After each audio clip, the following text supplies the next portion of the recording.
나는 이 복음을 부끄러워하지 않습니다. 우리는 너무 쉽게 복음은 좋은 소식입니다 이렇게 말을 합니다.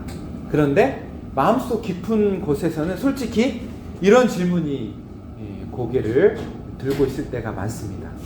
정말 복음이 그렇게 좋은 것인가? 세상이 주는 것들보다 이 복음이 더 확실히 좋은 것이 맞는가? 복음이 과연 그렇게 능력 있는 것일까? 이런 생각을 한다는 거예요. 우리는 교회 안에서는 복음의 가치를 천명하지요. 복음이 생명이라고 말하고 복음이 능력이라고 고백을 하고 복음이 세상을 바꾼다고 선언을 합니다. 그런데 정작 실제 삶의 선택의 순간이 오면 우리가 붙드는 것은 복음이 아닌 다른 것들일 때가 참 많아요. 정직함이 손해를 가져올 때, 신앙이 관계를 불편하게 만들 때, 믿음이 성공을 늦추는 것만 같을 때 우리는 복음이 아니라 세상의 방식을 선택할 때가 참 많습니다. 말로는 복음을 귀하다고 하지만 실제 삶에서는 세상의 가치가 더 실용적이고 더 현실적이고 더 강력해 보이기 때문이죠. 세상은 눈에 보이는 것들을 줍니다. 돈을 주는 것 같고 지위를 주는 것 같고 안정과 인정과 영향력 그리고 좋은 것들로 보이는 내가 흠모하는 것들을 주는 것만 같아요. 그런데 복음은 보이지 않는 것들을 갈망하게 합니다. 은혜, 의, 믿음, 영원한 생명. 그래서 복음은 때때로 좀 추상적인 것만 같고 세상의 시스템, 세상의 논리와 가치는 더 구체적이고 실제처럼 느껴질 때가 많습니다. 1세기 로마 교회도 그랬을 거예요. 그들 앞에는 세계를 지배하는 거대한 제국이 있었습니다. 황제는 스스로를 구원자라고 불렀고 로마는 실제로 질서와 번영을 주었어요. 그리고 막강한 영향력을 발휘하면서 세계를 제패하고 있어요. 그에 비해서 로마 제국이라는 거대한 현실 앞에서 십자가에 달린 예수를 주라고 고백하는 그 일은 상식적으로 보기에 너무나 미약해 보였습니다. 그래서 어떤 이들은 복음을 부끄러워했습니다. 복음이 정말 좋은 것인지 황제의 복음보다 더 위대한 것인지 마음이 흔들렸다는 거예요. 그런데 바로 이때 사도 바울은 담대히 선언을 합니다. 내가 복음을 부끄러워하지 아니하노니. 이 말은 단순한 자신감이 아니었어요. 복음과 로마를 비교한 아주 이성적이고 합리적인 결과에서 도출된 확신이었습니다. 복음이 더 크다. 복음이 더 강하다. 예수의 복음이 황제의 복음보다 로마의 복음보다 압도적으로 더 좋다. 사랑하는 여러분, 오늘 우리는 무엇을 더 가치 있게 여기고 있는지를 돌아볼 필요가 있습니다.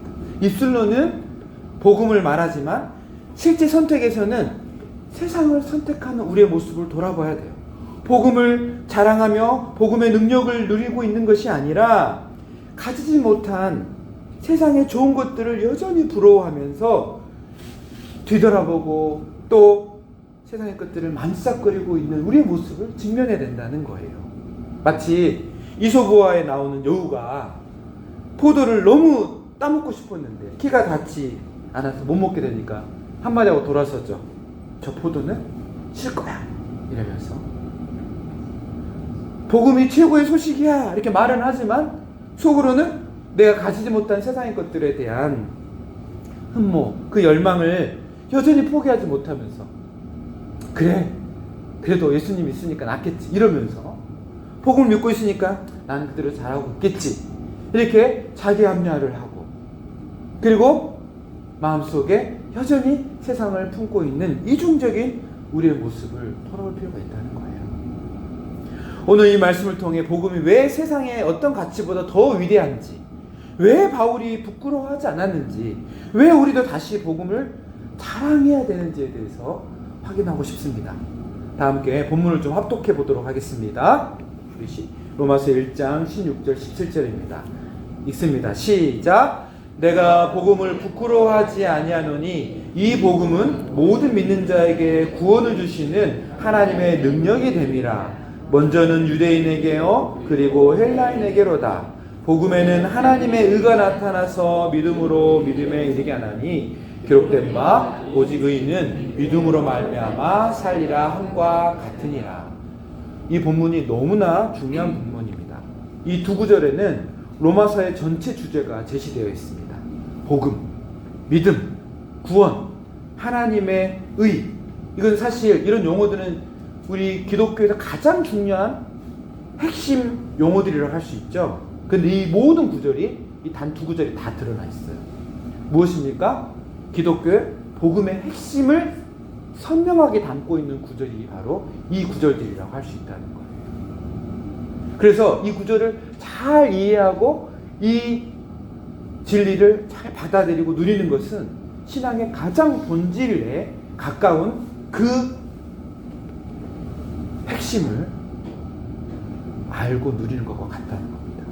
그래서 이 사실은 이 한 설교로 이걸 다 할까 했는데 아무리 봐도 두 번에 나누어서 이 설교를 좀 해야 된다는 생각이 들어서 두 번 시간을 거쳐서 이 본문을 설교하고자 합니다. 여러분, 그런데 지난 설교에서 복음이라는 단어가 예수님이나 사도들이 만들어낸 새로운 단어가 아니라 성경시대 이전부터 있었던 그런 용어라는 것을 제가 밝혔었습니다. 기억나시죠? 예, 저는 여러분의 기억력을 부끄러워하지 않습니다. 여러분의 기억력을 믿습니다. 그리고 복음서 저자들과 사도 바울은 당시 황제에게 적용하여 사용하던 이 복음이라는 단어, 유앙겔리온이죠. 이 개념을 차용해서 예수님과 그의 생애야말로 진짜 기쁜 소식, 유앙겔리온, 복음이라고 온 지중해 세계에 선포했다는 사실을 제가 설교를 했었어요. 초기 기독교인들이 성경을 통해 예수의 탄생, 예수님의 생애, 그 죽음, 그 부활의 선포를 접했을 때 그리스도께서 진정한 세상의 황제다, 진정한 구원자다라고 이해를 했다고 제가 설교를 했었습니다. 이러한 관점으로 로마서 1장 16절과 17절을 읽게 되면 전혀 다른 복음과 마주대하게 됩니다. 이 관점으로 이 로마서 1장 16절 17절을 보자는 거예요. 사도 바울은 이 유앙겔리온, 이 복음을 부끄러워하지 않는다고 했습니다. 이는 로마 교회 안에 복음을 부끄러워하는 사람들이 있었다는 것을 암시하죠. 교회 성도들이 복음을 부끄러워한 거예요. 왜 그랬을까요? 사도 바울이 고린도 교회에게 쓴 고린도전서 1장 22절로 23절의 메시지를 보면 십자가에 못 박힌 하나님의 아들 예수 그리스도를 전하는 이 바울의 복음이 고대 사회에서는 어떻게 읽혀졌는가? 바로 어리석음과 꺼리낌의 메시지로 들었다는 거예요. 참 어리석다. 그 내 마음을 참 꺼리게 만든다. 이게 복음이 주는 메시지였다는 거예요. 복음은 지혜를 숭상하는 그리스도인들에게는 어리석게 보였어요. 참 철학적이지 않다. 심오하지 않다. 단순하다. 또 그에 반해서 표적, 능력, 기적을 추구하는 유대인들에게는 참 걸리는 것이었어요. 뭐 어쩌라고.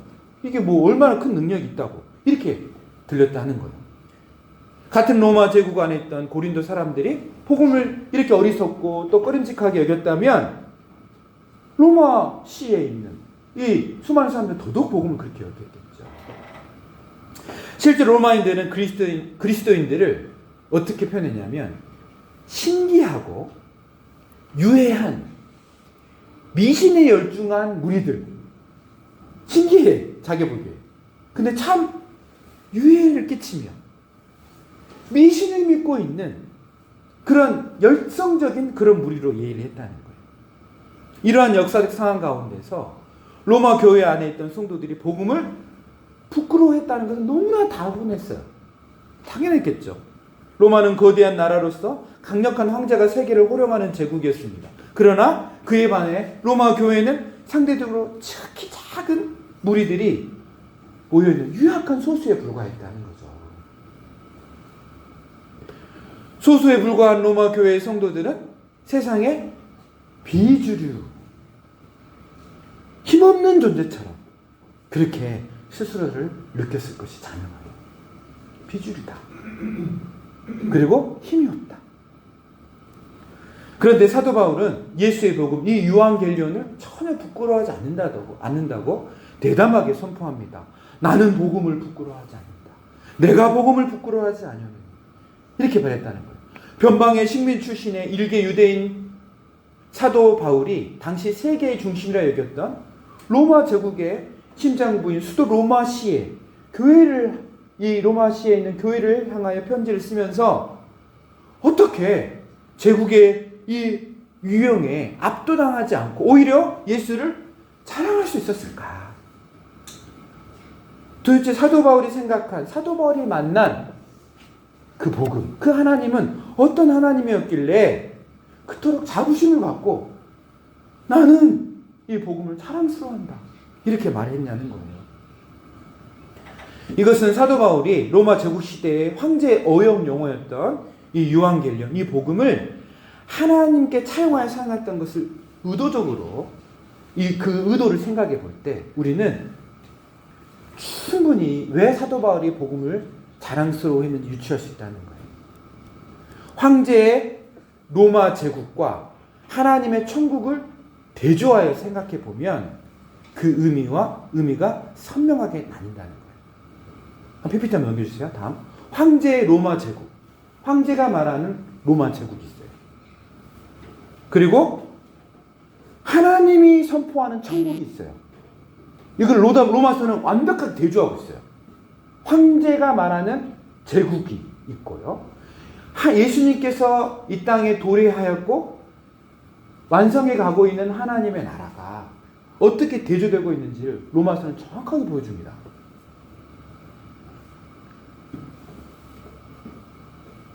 하나님의 복음이라는 의미로서 유한겔리온과 스스로 자신을 과대 포장하여서 자신들이 무엇인가 줄 수 있다고 말하는 사람들의 유한겔리온을 비교할 때 선명한 대조가 발생돼요. 가장 먼저 하나님이 주는 구원과 황제가 주는 구원을 비교할 때 복음의 위대함이 선명하게 드러납니다. 하나님이 주는 구원이 있고요. 황제가 줄 수 있다고 주장하는 그 구원이 있거든요. 이것은 비교 대조되고 있어요. 이걸 볼 때 선명하게 이 예수의 유한겔리온, 예수의 복음이 어떤 의미인지 우리가 알 수 있다는 겁니다. 하나님의 복음에 참 구원이 있다고 성경은 선언해요. 로마 제국의 황제가 말하는 이 유한겔리온은, 이 복음은 로마에 의해서 로마를 중심으로 세상이 재편되어서 로마가 주인이 되는 그런 세상을 뜻했어요. 실제로 로마 제국은 강력한 군사력으로 치안 유지되었고 로마 제국의 각처로 뻗은 아피아 가도와 같은 이 도로망을 통해서 경제와 문화가 활발하게 유통되었습니다. 로마를 중심으로 모든 자원들이 일사불란하게 통솔되었어요. 로마는 역사상 가장 위대한 문명 중에 하나였음이 자명합니다. 그러나 로마가 아무리 위대하다고 해도 사람들에게 본질적인 구원을 줄 수는 없었어요. 로마가 정치, 경제, 문화, 예술을 뛰어넘는 근원적 구원을 줄 수 있는 것은 아니었다는 거예요. 그런데 하나님의 유한겔리온, 하나님의 복음은 육체적 고난에서 건져주는 개인적 차원의 구원뿐만 아니라 정치적 차원, 경제적 차원 모든 구원을 초월하는 진짜 구원을 주시는 거예요. 하나님께서는 구세주 예수를 보내셔서 죄로부터 모든 인간들을 건져내서 거룩하게 하는, 거룩함에 이르게 하는 그런 참 구원을 주십니다. 하나님의 유한겔리온은 물질적인 풍요와 안락한 삶을 제공하는 그 제국이 아니라 이걸 모든 걸 초월해서 거룩함과 영생에까지 이르게 하는 천국을 주는 구원이라는 거예요. 따라서 하나님의 유한겔리온이라는 이 말에는 로마 제국의 황제가 아닌 하나님께서 참 구원이시고 주권자 되심을 선포하는 의미가 담겨 있다고 우리는 분명하게 알 수 있습니다. 로마 제국은 질서를 주었습니다. 로마 제국은 번영을 줬습니다. 그런데 로마는 죄를 해결하지 못했어요. 로마는 사람들의 이 겉을 다스렸지만 복음은 마음을 다스려요. 로마 제국은 거대한 제국을 세웠지만 복음은 사람을 살려요. 세상은 여전히 말합니다. 돈이 너를 살릴 것이다. 권력이 너를 지켜줄 것이다. 성공이 너의 구원이다. 그러나 바울은 말합니다. 아니다. 복음만이 진짜 구원이다. 이렇게 선언하고 있다는 거예요. 그러니까 우리 대현 형제랑 차를 타고 다니면서 별 얘기를 다 하는데 좀 힘들더라고요. 가끔씩. 대현이도 힘들어할 거예요. 둘이 1시간 넘게 잘 타니까 별 얘기를 다 하거든요. 힘들죠, 솔직히. 잠을 자고 싶은데 제가 난 운전해야 되니까 잠을 안 자려고 말을 시키거든요. 그래서 참 인생이 허무한 것 같다. 막 이렇게 뭔가를 많이 얻고 많은 걸 성취한 것 같고 뭔가 대단한 것을 이룬 것 같아 보지만 시간 지나면 아무도 기억하지 않더라. 오늘 그 얘기를 했어요, 오면서. 오스만 디아스라는 오스만 제국에 황제가 있었어요. 왕이 있었어요. 이 사람이 이런 시를 썼어요. 모든 세상의 왕들이요, 내 앞에 절망하라. 내가 최고다. 나 짱이야. 내 앞에 다 절망해. 근데 그 시가 쓰여진 신상이 저기 사막 한복판에 나뒹굴고 있어요. 아무도 기억하지 않아요. 오스만 디아스 누군지 아세요, 여러분? 모르죠. 아는 사람이 있을 수도 있지만 대부분 몰라요. 아무도 기억하지 않아요. 그 돈과 명예와 그 성공과 그 찬란한 인생이라는 것들이 시간 앞에 속절없이 소멸하고 무너지는 걸 봐요. 로마 제국 그렇게 위대했지만 시간 앞에서 소멸은 사라져 있지 않습니까? 아무도 기억하지 않아. 물론 그 영광을 꿈꾸는 사람도 있겠지만 내 인생 그래서 어쩌라고? 나와 뭔 상관이냐고 이렇게 말한다. 우리 인생은요, 영원한 하나님의 그 생명이라는 영생, 그 하나님의 구원이 우리에게 주어지지 않으면 참 비참해요. 참 허탄해요. 허무해요. 그런데 그 영원한 생명을, 참 구원을 예수님이 우리에게 주세요. 그래서 사도 바울은 그 거대한 로마 제국 앞에서도 당당했던 거예요. 스쳐 지나가는 것들로 세상을 현혹하는 로마 제국이지만 다 소멸하고 사라지지 않느냐. 근데 하나님의 구원, 예수의 유한겔리오는 영생을 주는 구원이다. 나는 자랑스럽다, 이 구원. 이렇게 말했던 거예요. 하나님 나라의 포용성과 로마 제국의 차별 정책을 비교했을 때 또한 복음의 위대함이 선명하게 드러납니다. 다음 PPT 넘겨주세요. 하나님 나라의 포용성 그리고 로마 제국의 차별 정책은 분명하게 복음의 위대함을 대조해서 드러내줍니다. 하나님의 유한겔리온, 이 복음은 모든 믿는 자에게 누구에게라도 구원을 주는 그런 복음이었어요. 황제의 복음과는 달랐어요. 로마 제국의 유한겔리온은 모든 자에게 구원을 주지 않았습니다. 사실 로마 제국은 피정복 국가에 대해 상당히 포용적인 융화 정책을 펴면서 인도의 카스트 제도와 같은 아주 엄격한 신분 제도를 고수하지는 않았어요. 로마 제국은 사실 원로원 계층이 있었고 그 다음에 에키테스라는 기사 계층이 있었고 평민들 이렇게 세 분류로 구분이 됐고요. 이것을 로마 시민이라 말했어요. 근데 이 세 신분에 들지 않는 사람들이 막 있었습니다. 노예들이 있었습니다. 폐쇄적이진 않았습니다. 실제로 지방이나 속주의 귀족, 상민층도 황제의 특혜나 군복무, 군인의 자원 입대하는 거죠. 또 로마 시 행정에 참여함으로써 혹은 돈을 많이 지불함으로써 로마 시민권을 획득하는 일들이 많이 있었어요. 근데 아주 예외적이었죠. 그렇다고 해서 로마가 제국의 모든 백성을 평등하게 대했다는 뜻은 아닙니다.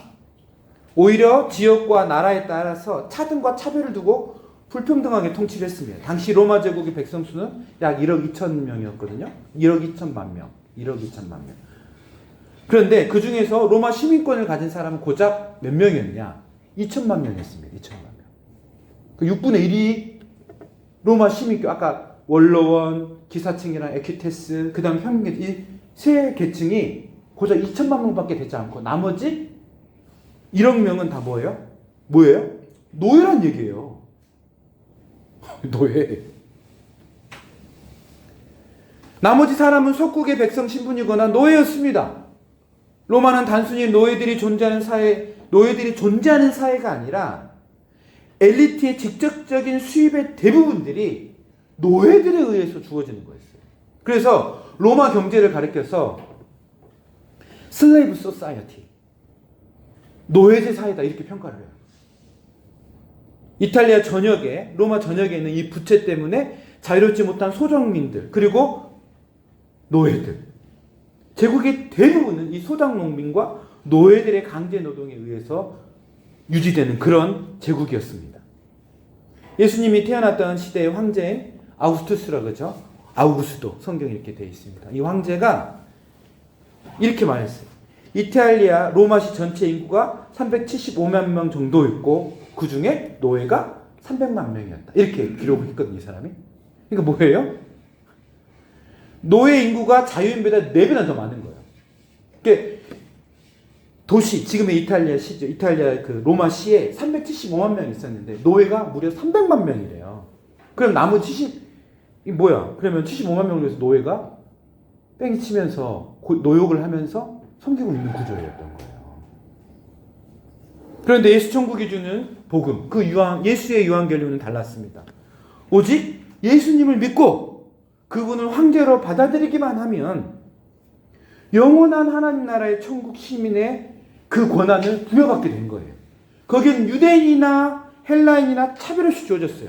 혈통과 초실 성분, 경제력, 신분이라는 차벽의 벽을 모두 다 부숴버리고 구원을 주는 그러한 진짜 포용적인 복음이었다는 거예요.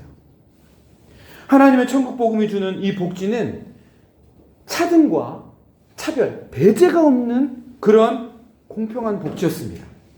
이러한 점에서 하나님의 복음은 로마 제국의 복음보다 압도적으로 탁월했어요.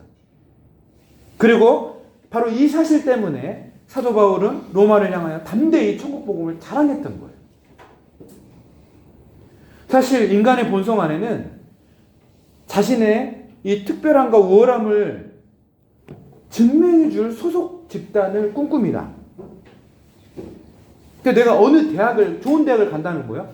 나의 우월함과 특별함을 증명해 주는 거예요. 내 간판. 내가 좋은 직장을 갖고 내가 이름 있는 직장과 내가 세상에 인정해 줄 만한 그런 어떠한 사람들과 어울리는 거 있잖아요. 이게 다른 말로 뭐예요? 병풍효과라고 하지만 병풍에 내가 유명한 사람을 두는 거예요. 그럼 상대적으로 내가 어떤 사람이 되는 거예요? 나도 그런 사람과 같거나 그 사람 더 대단한 사람이 되는 거예요. 여러분 강남에 제가 누가 들었는지 기억이 안 나는데 강남 아줌마들 사이에서 찐 강남파와 짝퉁 강남파가 나뉜대요. 찐 이스라엘과 특이 이스라엘 이렇게 나뉘는 것처럼 어떻게 나뉜 줄 아세요? 뭘로 나눈 줄 아세요? 그 사람이 아무리 강남에 진입을 돈이 많아서 강남에 진입을 하고 좋은 대학을 나와서 강남에 들어왔다 해도 서로 나눈대요. 어떻게 나뉘면 중고등학교를 본대요. 이 사람이 태생적으로 신분이 강남구에서 살아온 찐 강남인인지 아닌지를 나눠서 자기들끼리만 논대요. 이게 세상에서 말하는 신분제예요. 우리 한국 사회가 신분제는 없습니다. 그런데 OECD 국가 중에서 가장 양극화가 심한 나라 중에 하나예요. 눈에 보이지 않는 신분제가 있는 나라라고요. 학벌, 그리고 아까 얘기했던 돈, 내가 속한 친구들, 심지어 교회까지. 내가 어느 교회를 다니냐. 이게 뭐예요? 나의 우월함과 특별함을 자랑하는 거예요. 엘베드 교회에서 좀 그랬으면 좋겠는데 아직까지는 그런 게 없는 것 같아. 나는 하찮고 별 보리는 사람이 아니라는 것을 증명해 주는 거예요. 이런 것들이. 그런데 복음은 이와 정반대로 얘기하는 거예요. 누구라도 예수를 주로 신하고 믿기만 하면 천국 시민, 하나님의 자녀가 될 수 있다. 그래서 이 복음이 선포되잖아요. 사람들은 별로 안 좋아해요, 이 복음은. 내 특별한 존재가 아닌 것 같고, 이 복음 받으려면. 내가 강남에 초엘리트 집단에 들어가서 그런 사람들 친구로 삼고 그런 사람과 어울리면서 돈 많은 사람 올리면 내가 특별하고 존귀하고 탁월한 사람인 것처럼 스스로 혹은 다른 사람 날 인정해 주는 것 같은 느낌적인 느낌이 드는데, 조용하는 표현이 아무나 와라. 개나소 나와서 예수 믿어라. 이게 싫은 거예요. 이게 얼마나 우리의 본성과 안 맞는 거예요. 그래서 복음을 많은 사람이 거부하는 겁니다. 매력이 없어요. 내가 이만큼 노력해가지고 이걸 구원을 따내거나 그 구원의 문턱을 넘으면 나의 능력이 증명되고 나의 이 탁월함이 보여지는 것 같은데, 예수의 복음 뭐예요? 누구라도 와서 믿어라. 매력이 없어요. 나의 우월감, 나의 특별함을 자극하면서 나의 성취 욕구를 자극하지 않기 때문에 매력이 없다는 거예요. 다 자기 잘났다고, 사랑받는 만하다고, 스스로 특별하다고 우월의식에 사로잡혀 있는 게 우리 인간의 본능인데, 이 본능을 깨버리는 거예요. 성경은 우리가 결코 사랑받을 만하게 거룩하고 스스로 우월한 존재로서 인정받는 그런 존재가 아니라 죄인임을 폭로합니다. 죄인임을. 내가 꽤 괜찮은 사람으로서, 꽤 다른 사람과 차별되는 특별한 사람으로서 사랑받고 인정받고 높임받고 싶은 그 열망이 인간에게 모두 다 있는데, 그것으로 나의 학벌이든 나의 어떤 재력이든 나의 인간관계든 내가 소속한 어떤 집단의 이 이런 것들을 병풍 삼아서 나를 증명하고 싶은 게 우리 인간의 욕망인데, 기독교의 복음은 뭐예요? 누구라도 와라. 매력이 없어요. 근데 문제는 이 복음을 이미 믿고 있는 우리들이에요. 진짜 문제는. 예수를 믿었다 치고, 천국은 들어갔다 치고, 이제부터 세상에서 하는 것들, 인정받는 거 난 더 많이 가질 거야. 이런 식으로 신앙생활을 하는 거예요. 우리들은 개구리 올정기적을 생각하지 못하고, 우리가 하나님의 자녀로서 특별한 사랑을 오래 받고, 오래 복을 누리다 보니까 망각을 해요. 내가 죄인이었다는 것을. 나는 사랑받을 만한 자가 아니었고 하나님한테 수용받고 용납받을 만한 존재가 아닌 죄인이었음에도 불구하고 이 나 같은 죄인을 용서하셔서 하나님의 자녀를 삼았다는 것에 대한 감격을 잃어버리는 거예요. 그러니까 어떻게 해요? 복음이 하찮아져요. 이게 특별하지 않다고 여겨요. 또 세상적인 가치관으로 더 높은 관문을 통과해서 나를 증명하려고 해요. 이 패턴이 계속 반복되는 거예요. 왜 그런지 아세요? 살만해서 그런 거예요. 살만해서. 살만한 예수로 은혜를 받고 살만하니까 또 세상의 가치관이 들어와가지고 나를 증명하고 싶고 나를 특별함을, 우월함을 보여주고 싶은 거예요. 왜 이런 생각 하신 줄 아십니까? 예수의 복음이, 하나님의 유한겔리온이 인간의 본능과 정면으로 충돌해요. 죄인이다. 자격이 없는 자들이다. 너희들은 악한 심판, 악인으로서 멸망받을 이미 그런 존재였다. 이것을 분명하게 보여주는 거예요. 이걸 선명하게 알면 이 사도 바울이 말하는 혈통도, 유대인이나 해다인이나 어떤 신분도 다 뚫고 무한한 용납으로 너희를 사랑으로 받아줬다는 이 구원이 얼마나 값진지 알 거예요. 그런데 내가 어느 순간 예수 믿고 살만해지니까 내가 죄인인 걸 까먹고 또 세상과 나를 바라보는 시각이 세상에서 예수 믿기 전에 했던 그 방식으로 또 나를 바라보는 거예요. 그러니까 부끄러운 거예요. 복음이 자랑스럽지가 않아요.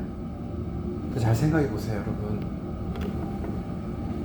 죄인인 하찮은 자들을 영원한 제국의 천국의 황태자로 뽑아주는, 누구라도 믿기만 하면 이 엄청난 복이 우리에게 주어졌는데 그것을 나는 믿고 있다. 그걸 받아들이고 있다. 얼마나 큰 자부심이에요. 얼마나 큰 자랑이에요. 그런데 어느 순간 이것이 자랑스럽게 느껴지지 않고 어느 순간 하찮게 느껴진다? 뭐예요? 나의 과거가 죄인이었다는 걸 까먹은 거예요. 그리고 이 복음이 영원한 하나님의 천국의 황태자로서 우리를 불렀다는 그 복음의 가치, 하나님의 나라의 가치를 모르는 거예요. 그래서 복음이 자랑스럽지가 않은 거예요. 세상 앞에 주눅드는 거예요. 두 가지를 기억해야 돼. 내가 죄인이었다. 이 죄인을 영원한 하나님의 나라의 황태자로 나를 불렀다. 말도 안 되는 은혜다. 이걸 회복할 때 복음이 자랑스러워지기 시작합니다. 다시 이 복음을 즐거워하고 기뻐하게 되는 거예요. 근데 이 두 가지를 잃어버린 겁니다. 그러니까 복음이 자랑스럽고 기쁘지 않고 감동이 없는 거예요. 그 세상 앞에서 좀 비교해가지고 경쟁에서 밀릴 때마다 마음이 절망하고 낙심해가지고 어쩔 줄 모르는 거예요. 로마 시민권은 특권이었습니다. 돈이 있어야 얻을 수 있었습니다. 혈통이 필요했습니다. 그러나 하나님의 나라는 다릅니다. 복음은 묻지 않습니다. 어디 출신인가, 얼마나 배웠는가, 얼마나 가졌는가 묻지 않습니다. 오직 하나만 묻죠. 진짜 네가 나를 믿느냐? 복음은 노예와 자유인, 유대인과 헬라인, 남자와 여자, 부자와 가난한 자를 같은 이런 사람들을 불러줍니다. 모두에게 열려 있습니다. 차별이 없는 은혜입니다. 이 복을 내가 이미 받았다는 거. 이 엄청난 복을 이미 받아 누리고 있다는 거. 이걸 자랑스러워 자부심을 가져야 돼요. 우리가 세상에 하찮은 별거 아닌 것만 뭐 조그만 시험도 합격해도 자랑스럽고 하다못해 좋은 정말 그런 인간관계 속으로 들어가도 스스로 뿌듯해질 텐데 영원한 하나님의 나라, 그 불멸의 왕국, 거기에 황태자, 하나님의 자녀로서 영원토록 하나님 앞에 용납받는다는 것, 사랑받는다는 사실이 감동으로 안 느껴진다? 그건 정상이 아닌 거죠. 사도 바울은 그걸 의도적으로 대조한 거예요, 로마. 사랑하는 여러분, 오늘 우리는 질문 앞에 서 있습니다. 정말 더 좋은 것이 무엇인가? 황제가, 세상에 황제들이 주는 그런 질서인가? 세상이 주는 성공인가? 눈에 보이는 안전인가? 아니면 죄를 용서하시고 의롭다 하시고 영원한 생명을 주며 지금도 나와 함께 하시면서 그 하나님의 나라를 인도하고 있는 하나님의 복음인가? 로마는 한 시대를 지배했습니다. 그러나 사라졌습니다.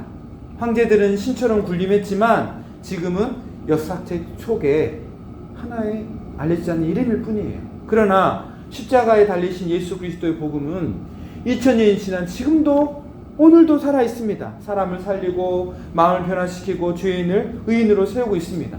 사도 바울은 로마 제국을 몰라서 담대했던 게 아니에요. 로마를 충분히 가장 정확하게 알았지만 그보다 더 크신 하나님의 그 은혜, 그 영광을 알았기 때문에 담대했습니다. 그래서 이렇게 말하는 거예요. 내가 복음을 부끄러워하지 아니하노니. 사랑하는 여러분, 우리는 어떻습니까? 입술로는 복음을 말하면서 마음으로는 세상을 더 흠모하고 신뢰하고 있지는 않습니까? 복음을 자랑한다고 말하면서 실제로는 세상의 시민권을 더 부러워하고 있지는 않습니까? 오늘 이 시간 우리 안에 숨어있는 비교의 마음, 세상을 향해 뻗어나가고 있는 동경, 그 은혜를, 그 모든 좋은 것들 이제는 좀 끊어내고 다시금 하나님 앞에 섰으면 좋겠습니다. 복음이 더 크다. 복음이 비교할 수 없이 더 강하다. 복음이 더 압도적으로 영광스럽고 아름답고 위대하다. 더 좋다. 이 복음이 나를 살렸고 지금도 살리고 있으며 영원히 살게 할 것이다. 그러므로 사랑하는 여러분, 세상이 크다고 두려워하지 마십시오. 복음이 작다고 여기지 마십시오. 복음을 숨기지 마십시오. 내 자신에게, 내 사랑하는 이들에게, 세상에게 이 복음을 자랑해야 될 것입니다. 자랑할 수밖에 없어야 될 것입니다. 그러한 복이 여러분의 삶 가운데 충만하시길 예수님의 이름으로 축복합니다. 아멘. 우리 함께 기도하겠습니다. 예수를 믿는다는 게 어떤 의미인가? 단순히 정신 승리하며 희망 고문하면서 그저 그렇게 세상에 갖지 못한 것들을 흠모하고 동경하면서 스스로 자기 합리화하는, 그게 신앙인가? 돌아봐야 합니다. 오늘 말씀은 세상이 아무리 우리에게 좋은 것을 준다 약속하고 실제로 구체적으로 실상적으로 그러한 영향력과 권능을 보여주는 것 같다 할지라도 진정한 구원을 줄 수 없다는 것을 말씀을 통해 확인받아야 될 것입니다. 오직 예수님만 영원한 용납, 그 구원을 우리에게 주십니다. 하나님의 황태자로서 하나님 나라의 자녀로서 영원토록 사는 그 존귀함을 우리에게 줍니다. 우리가 가지고 있는 복음 하나로 넉넉히 세상의 부와 영광과 자랑을 압도할 만큼의 기쁨과 능력과 생명이 있다는 것을 우리가 바로 알고 믿고 누려야 합니다. 그리고 이것을 누릴 뿐만 아니라 나눌 수 있는 우리가 되어야 될 줄을 오늘 말씀을 통해 도전받았으리라 믿습니다. 이 시간 함께 기도합시다. 하나님, 복음을 바로 알게 하소서. 복음이 얼마나 영광스럽고 위대하고 아름다운 건지, 그래서 입을 틀어막아도 말할 수밖에 없는 복음이어야 되는지 제가 바로 인식하고 바로 누릴 수 있도록 도와주십시오. 그래서 이 하나님의 복음이 얼마나 이 세상의 것들을 압도할 만큼 귀하고 값진지를 알아서 우리 세상을 향하여 담대하게 복음을 증거할 수 있는 우리가 될 수 있도록 도와주십시오. 복음이 누려지고 복음이 실상으로 가치 있고 영광스럽게 내 안에 먼저 나타나고 이것을 실제로 누리며 나눌 수 있는 내 인생이 될 수 있도록 도와주시옵소서. 우리 함께 기도하며 나아가겠습니다. 아버지 하나님 감사합니다. 여러 말씀을 증거할 때 다른 어떤 것이 아니라 아버지 하나님 복음의 위대함을 보게 하소서. 아버지 하나님 세상을 가르고 나누고 차별하고 대화하는 이 복음 앞에서, 이 세상의 복음 앞에서 하나님의 복음은 아니다. 너는 무한한 용납을 받고 있다. 영원한 사랑을 받고 있다. 나는 영원한 용납과 사랑 속에 있다. 너는, 너의 가치는, 너의 의미는 너의 가치, 이뤄낸 업적이나 성공이 아니라 나의 존귀한 자녀라는 가치, 하나님의 황태자라는 이 존귀함이 너에게 있다. 이 사실을 아버지 하나님 믿을 수 있도록 도와주옵소서. 세상이 아무리 영광스럽고 위대하다 할지라도 잠시 잠깐 빛나고 소멸해가는 그러한 허탄한 것임을 기억하고 다시 한번 하나님의 말씀 앞에 설 수 있는 아버지 우리 모두가 될 수 있도록 도와주시기를 간절히 원합니다. 아버지 하나님, 하나님의 영원한 복음이, 그 생명이, 그 구원이 우리 안에 이미 있음을 기억하고 자랑스러워하고 즐거워할 수 있는 우리 모두가 다 될 수 있도록 인도하여 주시옵소서. 아버지 하나님, 참으로 그러한 복이 우리 모두에게 임하기를 원합니다. 예수님의 이름으로 기도합니다. 아멘.